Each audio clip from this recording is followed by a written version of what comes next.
കഥകളി പുരാണങ്ങളിൽ നിന്നുള്ള കഥകൾ ഭാവപ്രകടനങ്ങളിലൂടെ അവതരിപ്പിക്കപ്പെടുന്ന കഥകളിയുടെ ഉദ്ഭവം 17-ാം ശതകത്തിൻ്റെ അവസാനമാണെന്ന് പറയപ്പെടുന്നു.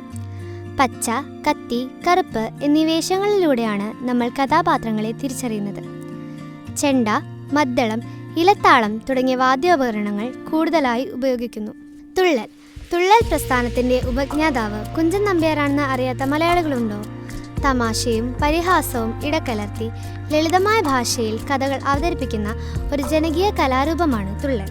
സാധാരണ ജനങ്ങൾക്ക് മനസ്സിലാകുന്ന ഭാഷയിൽ അവതരിപ്പിക്കപ്പെടുന്നു. നോക്കടാ നമ്മുടെ മാർഗേ കിടക്കുന്ന മർക്കടാ നീ എങ്ങു മാറി കിടാശടാ എന്ന് മൂളാത്ത മലയാളികൾ ഉണ്ടാവില്ല. ചാക്യാർകൂത്ത് യുനെസ്കോ ഇൻടാഞ്ചിബിൾ ഹെറിറ്റേജ് പട്ടികയിൽ സ്ഥാനം നേടിയ ഒരു കലാരൂപമാണിത്. ഭാരതീയ നാട്യശാസ്ത്രത്തിൻ്റെ അഭിനയ ശൈലി നിലനിർത്തുന്ന ഈ കലാരൂപം മിഴാവിൻ്റെ താളത്തോടു കൂടിയാണ് അവതരിപ്പിക്കപ്പെടുന്നത്. സംസ്കൃത ഭാഷയാണ് കൂത്തിൽ പ്രധാനമായും ഉപയോഗിക്കപ്പെടുന്നത്. തെയ്യം ഒരു ദേവാവേശ കലാരൂപമാണ്. തെയ്യം ചെയ്യുന്ന കലാകാരനെ ആ നിമിഷം മുതൽ ജനങ്ങൾ ദേവസ്വരൂപം എന്ന നിലയിൽ ആരാധിക്കുന്നു. കണ്ണൂർ, കാസർഗോഡ് എന്നീ ജില്ലകളിലാണ് തെയ്യം കൂടുതലും അരങ്ങേറുന്നത്. അടുത്തിടെ പുറത്തിറങ്ങിയ കാന്താര എന്ന സിനിമയിലെ പ്രധാന പ്രതിപാദ്യ വിഷയം നായകൻ തെയ്യമായി രൂപാന്തരം ചെയ്യപ്പെടുന്നതാണ്.